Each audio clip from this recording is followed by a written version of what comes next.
할렐루야. 우리 곁에 계신 분 인사드리겠습니다. 모든 것이 하나님의 은혜입니다. 운칠기삼이라는 말이 있습니다. 사람의 일의 승패는 운이 7할이다. 행운이 7할이고 나의 재주나 노력이 3할이다 라는 거예요. 즉 우리가 아무리 노력을 해도 3할밖에 안 되고 나머지 7할은 운이 따라줘야 된다. 여러분, 이 말이 가장 많이 회자되는 곳이 어디냐면 도박판입니다. 도박판은 거의 운이잖아요. 그리고 도박판 말고도 농사를 짓는 분, 고기를 잡으시는 분, 하나같이 어느 해는 풍년, 풍어가 있지만 어떤 해는 곡식이 잘 자라지 않고 또 나가도 고기를 못 잡을 때가 있어요. 그래서 그분들은 정말 운칠기삼이구나. 내가 아무리 노력해도 운이 따라줘야 되는구나. 여러분, 이만큼 사람들은요, 우리의 수고와 노력을 함에도 불구하고 우리로서는 채울 수 없는 부분이 있는데 그걸 사람들은 행운, 운 그렇게 표현합니다. 하지만 믿음의 성도인 우리들은 다르게 고백하죠. 아니라 이 세상, 나와 모든 것은 운이 아니라 여러분 하나님의 은혜에 있습니다. 하나님의 은혜.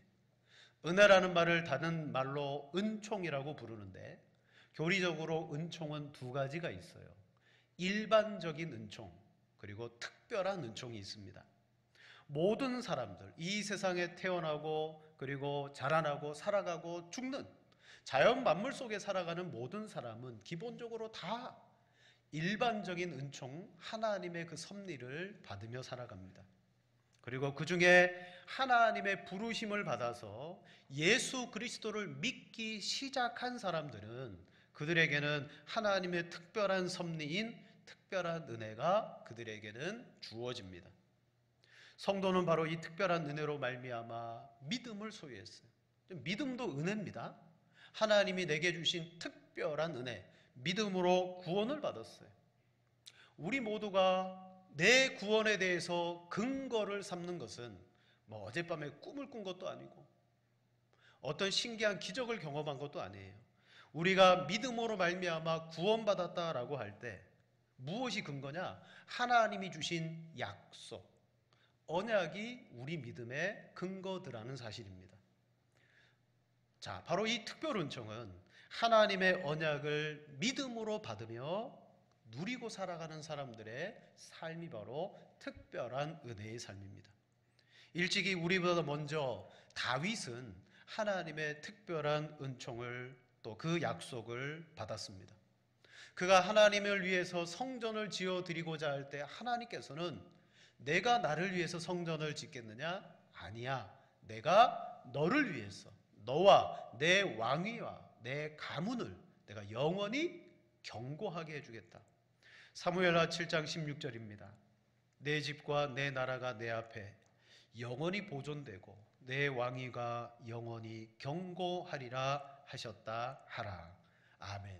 하나님은 다윗에게 그의 집을 영원히 견고하게 하겠다는 언약을 베풀어 주셨어요. 자, 이 언약에 의하면 다윗이 그의 인생과 그의 가문을 붙들고 유지하는 게 아니었어요. 하나님이 그렇게 해주시겠다는 거예요. 하나님은 언약으로서 다윗에게 은혜를 베풀어 주셨어요. 하나님께서 하겠다. 내가 내 왕위와 내 집안을 견고하게 하겠다. 이게 바로 언약 속에 들어있는 핵심입니다. 너에게 맡기지 않고 내가 하겠다는 겁니다. 자, 신약을 살고 있는 우리들에게도 이 특별한 은총은 언약으로 주어졌습니다. 자, 우리 사도행전 16장 31절 말씀 함께 읽겠습니다. 이르되 주 예수를 믿으라. 그리하면 너와 내 집이 구원을 받으리라 하고. 아멘. 구약에는 다윗이 그와 그의 집이 견고하게 될 것이라는 언약을 받았다면 신약의 우리들은요, 주 예수를 믿으라. 곧 예수 그리스도를 믿는 이 믿음 안에서 나와 내 집을 구원해 주시겠다. 여러분, 다윗이 은혜의 사람인 것처럼 바로 예수 그리스도를 믿는 우리 역시도 이 언약을 받음으로 은혜의 사람입니다. 그렇다면 다윗이 평생에 다윗의 가문이 하나님께서 견고히 세워주시는 그 은혜를 누렸던 것처럼 우리 모두 성도들도 바로 이 특별한 은혜를 우리의 삶 가운데 여러분 누릴 수 있음을 믿습니다. 자, 그렇다면 이 다윗 언약의 제일 첫 번째 수혜자인 솔로몬은 어떻게 이 하나님의 은혜 그리고 그가 누린 은혜가 어떤 것인가, 그걸 오늘 말씀을 통해서 살펴보겠습니다. 자, 첫 번째로 다윗 언약을 통해서 주신 또 솔로몬이 누린 은혜는 뭐냐? 하나님의 절대 주권의 은혜였다는 거예요. 하나님의 절대 주권. 자, 우리 1절 말씀 같이 읽겠습니다. 여호와께서 집을 세우지 아니하시면 세우는 자의 수고가 헛되며 여호와께서 성을 지키지 아니하시면 파수꾼의 깨어 있음이 헛되도다. 아멘. 지금 이 시를 고백하는 사람은 솔로몬입니다. 그는 아버지 다윗으로부터 강력한 나라를 물려받았습니다. 하나님으로부터 지혜를 받았습니다. 그 결과 그 이스라엘과 솔로몬의 영예와 명예와 그리고 부유함이 온 세상 가운데 여러분 높이 솟았어요. 즉 솔로몬은 그가 생각하고 계획하고 일을 추진할 때 못 이룰 일이 없을 만큼 그는요 생각과 계획하는 일들마다 잘 되어지는 그런 왕이었어요. 그러나 솔로몬은 고백합니다. 하나님의 절대적인 도움이 없이는 내가 하는 모든 일은 헛되도다 라고 고백해요. 자, 그런 솔로몬조차 하나님이 나를 도와야 된다. 자, 여호와께서 집을 세우지 아니하시면 여기서 집은 건축물이 아니라 다윗의 가문을 뜻합니다. 여호와께서 성을 지키지 아니하시면 성은 더 넓은 이스라엘 국가를 의미해요. 곧 오늘 우리 인생의 한 나라의 흥망성쇠가 우리에게 있는 것이 아니라 절대 주권자 되시는 하나님께 있습니다 라고 솔로몬은요 믿고 고백합니다. 그걸 뭐라고 말하느냐? 하나님 주권 사상입니다. 절대를 붙이면 절대적인 하나님의 주권 사상이에요. 그 어느 것도 침범할 수 없습니다. 온 우주와 만물은 하나님이 절대적으로 이끌어 가십니다라는 거예요. 자, 이런 하나님을 믿고 고백하는 사람들이 바로 성도들입니다. 하지만 하나님을 반역한 죄인들은 그들의 삶의 특징은 어떻습니까?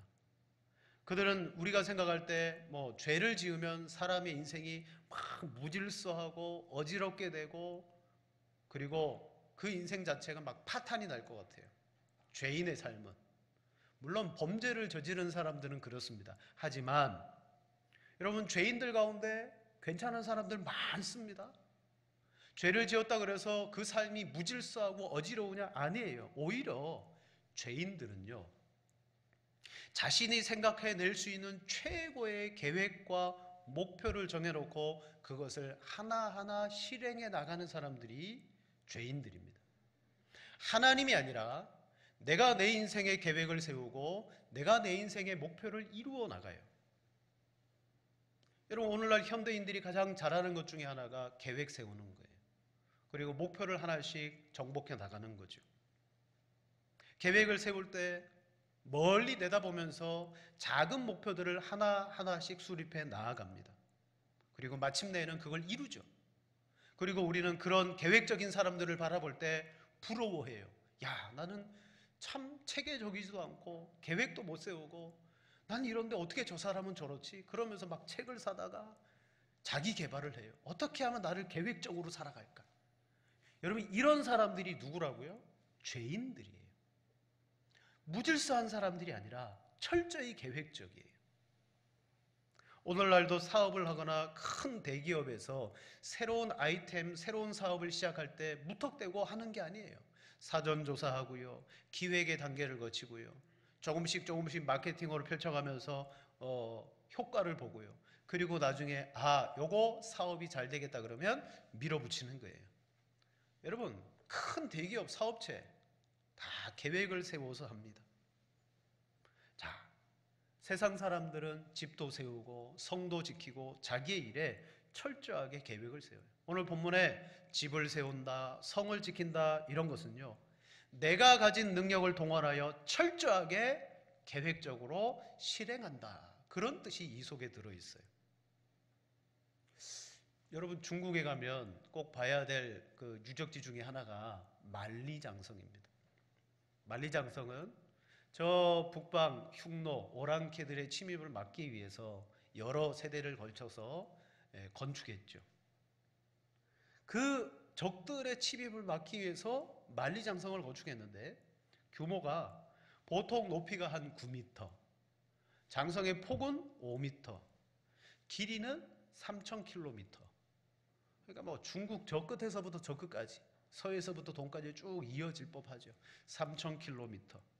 그들은 이걸 다 지어놓고 아무도 이 성벽을 기어 오를 수 없고 무너뜨릴 수 없고 올라가지 못하니까 그래 돌아가자. 돌아갈래도 3,000km니까 돌아갈 수도 없고 그들은 이 성벽이 자신들을 지켜주리라고 자신했어요. 근데 참 우습게도 이 만리장성이 세워진 지 딱 100년 안에 3번이나 적들의 침입을 당했어요. 근데 어떻게 당했느냐? 저들이 성의 어떤 허물어진 부분이나 약한 부분을 침투하고 타나면서 들어왔느냐? 아니에요. 다 성문을 그대로 열고 들어왔어요.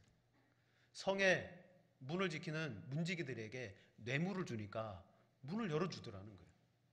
그 100년 사이에 3번이나 만리장성을 그냥 문으로 들어와서 침략한 거예요. 어떻습니까?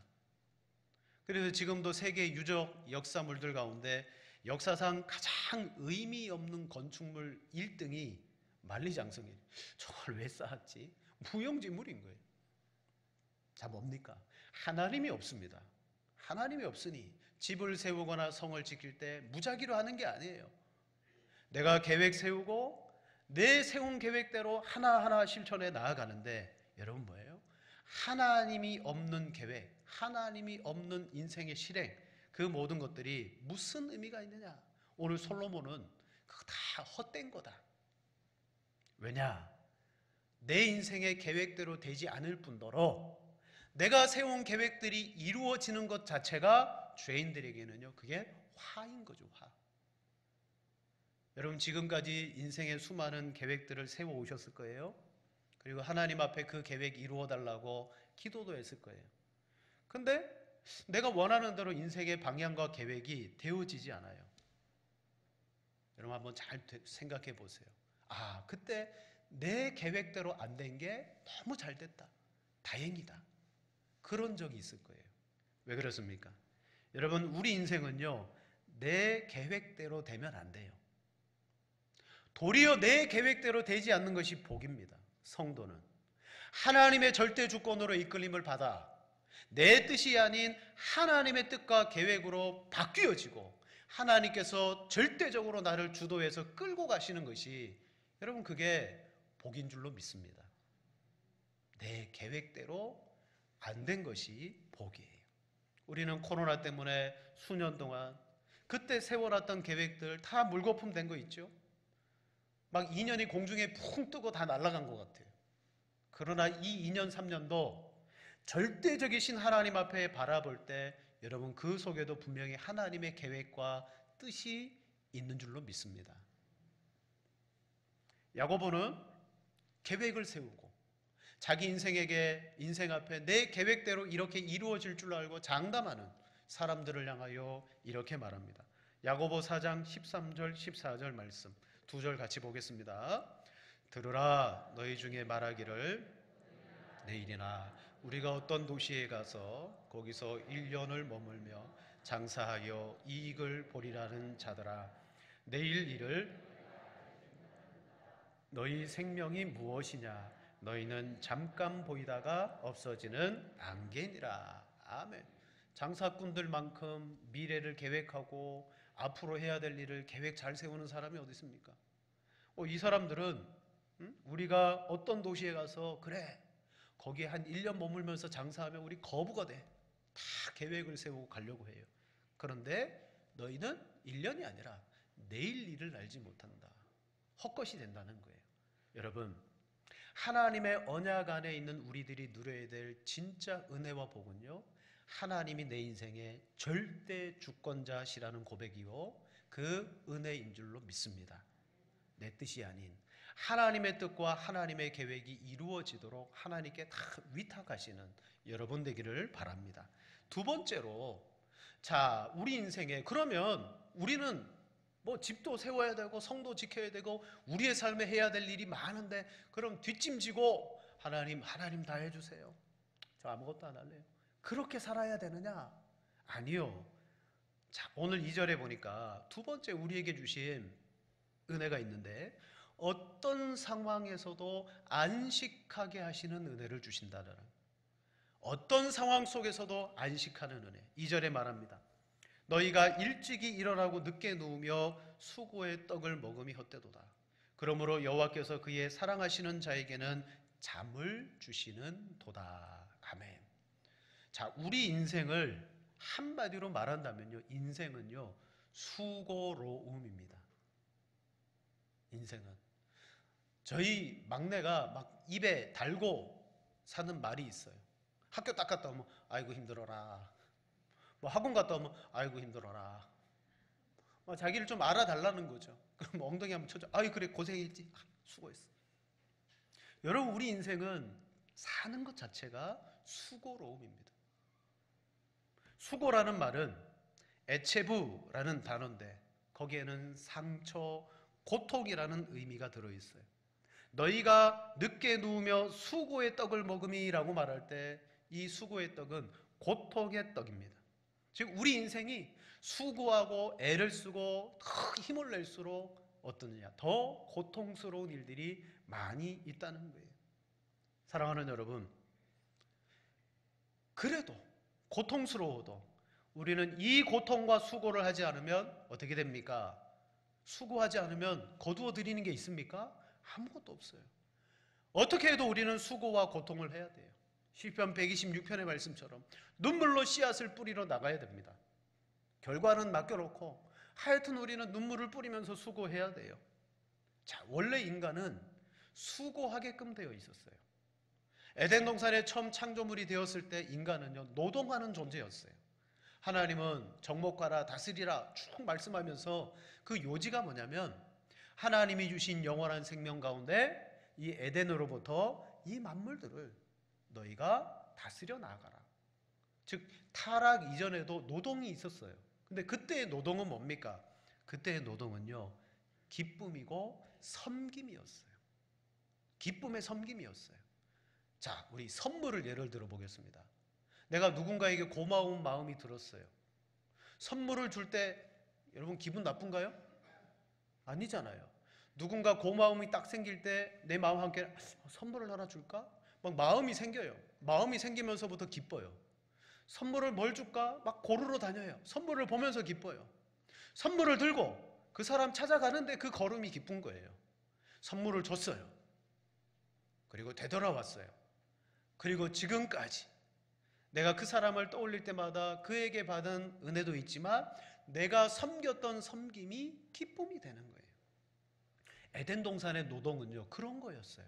하나님께로부터 생명을 얻고 영생을 얻은 아담이, 그는 노동하고 수고할 때마다 너무 기뻤어요. 근데 타락한 이후 인간에게 노동은요 이게 수고로움과 고통이 동반되더라는 거예요. 창세기 3장 17절에 말합니다. 아담에게 이르시되 내가 내 아내의 말을 듣고 내가 내게 먹지 말라 한 나무의 열매를 먹었은즉 땅은 너로 말미암아 저주를 받고 너는 내 평생에 수고하여야 그 소산을 먹으리라. 아멘. 인생이 왜 그 자체가 수고로움이냐? 바로 타락한 이후에 우리는 수고하지 않으면 땅으로부터 얻을 수가 없는 거예요. 그래서 우리 인생 자체는요 수고로움이에요. 예수 믿는 우리들에게도 한 주간의 삶은 수고로움입니다. 하지만 그 수고로움의 의미가 달라졌어요. 왜? 모두가 똑같이 수고하는 것 같지만 수고 이후에 오늘 성경은 하나님께서 우리에게 수고의 반대 뭘 주신다고요? 뭘 주신다 그랬어요? 잠을 주신다 그랬어요. 우리의 수고는 집을 세우거나 성을 지키거나 일찍 일어나서 나의 삶과 가정을 위해서 열심히 노동하는 거 다 수고입니다. 하지만 오늘 시편 기자는 그렇게 스스로 그렇게 해봤자 다 헛것이다 라고 말합니다. 여러분, 사람들은 자기만 최선을 다하면, 나만 열심히 하면 좋은 것이 내게 오고 평안할 줄로 압니다. 그래서 낮에는요 죽어라 수고하고 열심히 수고해요. 그리고 밤 되면 수고한 대로 평안함이 오느냐? 아니에요. 밤이 되면요 더 전전긍긍해요. 오늘 했던 일이 내가 제대로 했나? 오늘 이런 일이 있었는데 내일 어떻게 될까? 낮에 수고한 것대로 다 하나님께 맡겨놓고 잠을 자는 게 아니라 밤이 되면요 더 수고로워요. 마음에 평안이 없어요. 자, 우리가 더 부지런하지 않아서 그렇습니까? 최선을 다하지 않아서 그렇습니까? 아니에요. 더 부지런하고 더 최선을 다할수록 어떻게 되느냐? 밤에 우리는 쉬지 못해요. 더 고민하고 염려합니다. 왜 그렇습니까? 내 인생이 절대 주권자 되시는 하나님께 위탁되어지지 않았기 때문이에요. 너 스스로가 그렇게 수고하고 애를 써고 수고의 떡을 먹고 그래봤자 소용없다. 하나님이 잠을 주셔야 된다. 여러분, 저희 집에서 저를 제일 신뢰하는 사람이 제 아내입니다. 물론 제가 뭐 완벽해서가 아니라 지금까지 살아보니까 그래도 맡겨둘만 하구나. 그래서 신뢰를 해요. 밤에도 잘 자요, 제 옆에서. 불안해하지 않고. 근데 이제 나이가 나이인지라 어떤 날은 잘 잤다가 어떤 날은 막 뒤척뒤척거리고 새벽 예배 갈 때쯤 되면 딱 말해요. 아, 나 몇 시에 깼는데 잠 못 잤어. 아시는 분 계시죠? 막 이제는 잘 잤다가 잘 못 잤다가 막 뒤죽박죽이. 근데 절대적으로 잘 자는 때가 있어요. 언제냐? 제가 운전하고 장거리 여행을 가잖아요. 장거리 여행을 가면 한 번도 그 운전석 옆에 조수석에서 아, 나 불면증 때문에 못 잤어 그런 적이 한 번도 없어요. 차를 타는 순간 어떤 날 이렇게 고백합니다. 여보, 오늘은 내가 안 잘게. 안 자기는 좀 이따 보면 자요. 왜 잡니까?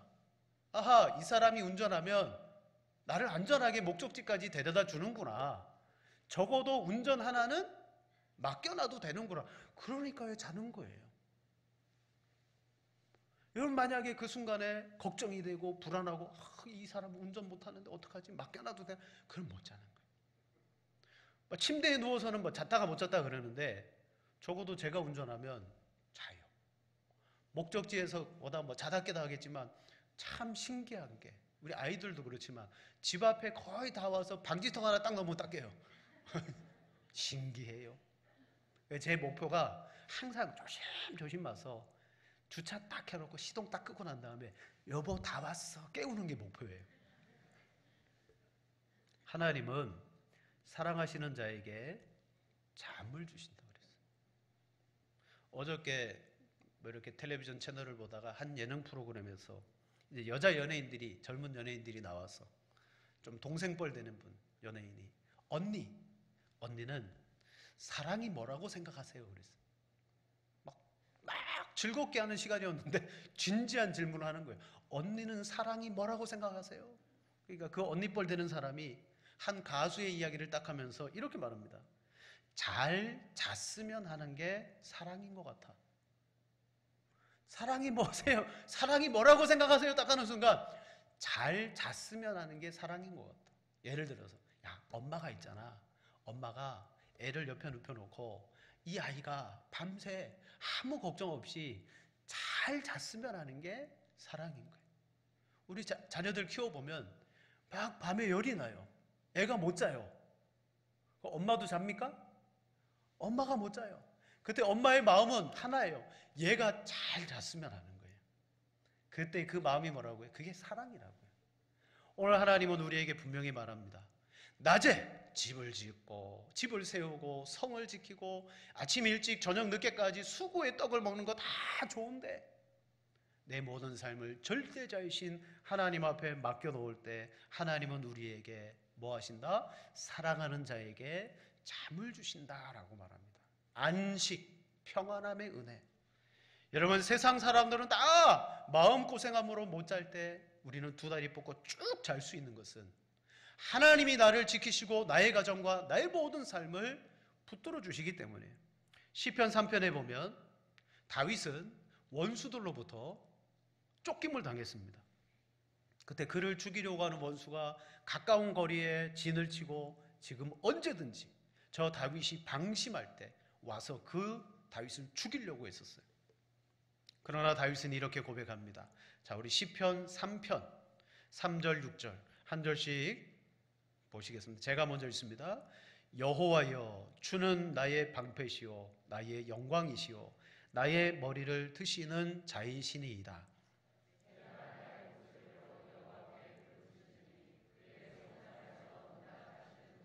내가 누워 자고 깨었으니 여호와께서 나를 붙드심이로다.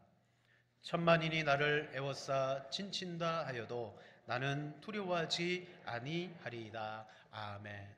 가까운 거리에 다윗의 목숨을 위협하는 원수들이 쫙 진을 치고 있는데 그때 다윗은 5절에 보니까 그래도 나는 누워 자고 깬다. 잔다는 거예요. 그 자리 그 상황 속에서 나는 잘 것이다. 왜냐? 3절에 말하기를 여호와 주는 나의 방패요 나의 영광이시다라고. 하나님이 나의 방패시다 그랬어요. 하나님이 나의 방패니 나는 잔다. 여러분, 하나님이 어떤 분입니까? 우리와 똑같은 분이 아닙니다. 하나님은 절대적이신, 오늘 우리의 언약을 주시고 그 언약을 내가 이루는 것이 아니라 하나님께서 이루어내시는 절대적이신 분이에요. 시편 121편 1절 4절 내가 산을 향하여 눈을 들리라. 나의 도움이 어디서 올까? 나의 도움은 천지를 지으신 여호와에게서로다. 여호와께서 너를 실족하지 아니하게 하시며 너를 지키시는 이가 졸지 아니하시리로다. 이스라엘을 지키시는 이는 졸지도 아니하시고 주무시지도 아니하시리로다. 아멘. 우리가 밤에 편안하게 안식과 평안을 누리며 잘 수 있는 이유는 하나님은 졸지도 않고 주무시지도 않고 우리에게 주신 언약을 하나님이 이행하시기 위해서 여러분 지켜주시는 줄로 믿습니다. 바로 이 평안함, 안식의 은혜예요. 세 번째로 오늘 성경은 자식을 통한 하나님의 은혜를 주신다. 우리가 노동하고 직장과 가업과 학업 우리가 해야 될 일인데 그건 타락함으로 말미암아 우리가 노동의 수고를 짊어지게 되었어요. 근데 또 하나의 수고가 있었어요. 그게 뭐냐? 성경을 보면 창세기 3장 16절 여자에게 이르되 내게 임신하는 고통을 크게 더하리니 내가 수고하고 자식을 낳을 것이요 라고 말했어요. 자식이 내게 수고로움이 될 것이다. 여러분, 자녀를 키워보니까 자녀 키우는 게 아주 쉽고 간단하고 원리와 법칙에 대입하니까 저절로 딱 됩니까? 아니에요. 우리 인생에 가문을 세우기 위해서는 자식이 필요한데 정말 죄인된 우리들의 입장에서는 어떤 이들은 이렇게 말하면 진짜 자식이 왼수다. 왼수처럼 여겨질 때가 있어요. 왜? 죄인인 나에게는 자녀를 낳는 것도 고통이고 이 자녀를 감당하고 키우고 그들의 인생의 길을 열고 나가는 것도 고통인데, 근데 오늘 성경은 절대자이신 하나님 앞에 그 자식을 맡기게 될 때 자녀는 누구다? 자, 우리 3절 말씀 함께 봅니다. 보라, 자식들은 여호와의 기업이요 태의 열매는 그의 상급이로다. 아멘. 자식은 내 소유가 아닙니다. 자식은 여호와의 기업이다. 하나님의 상급이다라고 분명히 말해요. 오늘 내가 내 자녀 때문에 걱정하고 고민하고 근심했는데 여러분, 그 자녀도 하나님의 절대적인 손길 위에 여러분 맡겨 놓으시면요, 내가 수고할 건 수고하겠죠. 그러나 모든 결과를 하나님께서 이 자녀를 통하여서 보게 하신다. 내 원수와 담판할 때에 내 자녀가 어떻게 한다? 수치를 당하지 않도록 내게 도와줄 것이다. 내 자녀가 누구기 때문에 내가 이렇게 저렇게 하고 내 수고로 양육한 자녀가 아니니까. 그럼 우리 자녀들 오해하지 마세요. 나중에 자녀들이 섭섭하게 해도 이런 말 하지 마세요. 내가 너를 어떻게 키웠는데, 하나님의 기업입니다. 하나님의 소유입니다. 자, 죄인들에게 있어서는 이 자녀를 양육하고 키우는 것이 얼마나 고통이고 수고인지 몰라요. 그래서 어떻게든 부모가 이 자녀의 길을 자기 뜻대로 이렇게 하는 게 너에게 좋은 거야, 이렇게 가야 돼. 그 사이에서 너무나 많은 갈등이 일어나요. 자녀조차 내 주권 안에 두고 있기 때문입니다. 여러분, 그 자녀를 하나님께 위탁하실 때 하나님의 기업과 하나님의 열매로서 하나님이 책임져 주십니다. 말씀을 마치겠습니다. 세상 사람들은 운이 칠할이라고 인생을 말합니다. 그들은 뭘 몰라요? 이 하나님의 은혜를 모르기 때문에 그걸 운이라고 칭합니다. 아무리 내가 수고하고 노력해도 3알밖에 안 돼. 나머지는 운에 맡기지만 오늘 우리는 예수 그리스도 안에서 나와 내 집을 세우시고 지키시는 그 하나님의 언약을 믿습니다. 이 믿음 자체가 우리에게는 뭡니까? 특별한 은혜더라는 거죠. 우리는 이 은혜로 말미암아 절대 주권을 가진 하나님을 우리는 누리게 되고요, 그 하나님께서 내게 주시는 평안함, 안식을 누리게 되고요, 내 자녀들로 말미암아 걱정이 많았는데 지금도 부족해서 어떻게 해줄까 고민인데 그러나 하나님이 이 자녀들마저도 책임져 주신다고 말씀하는 거예요. 그러므로 맡기지 않는 게, 의탁하지 않는 게 어리석은 거죠. 여러분, 하나님께 모든 것을 위탁하십시오. 다윗처럼 저 눈앞에 보이는 원수라도 하나님이 내 방패신데 내가 이 밤에 고민할 게 뭐야? 두 다리 쭉 뻗고 여러분 잠을 자면 얼마나 좋겠습니까? 예수님을 믿으면 나와 내 집을 구원해 주신다고 분명히 언약했어요. 여러분이 믿고 나가는 건 그 언약입니다. 내가 그걸 지키는 게 아니라 하나님이 그걸 이루어 주시겠다고 했기 때문에 그 절대 주권자이신 하나님을 믿음으로 바라보는 것만이 저와 여러분들이 해야 되는 일입니다. 기도하겠습니다.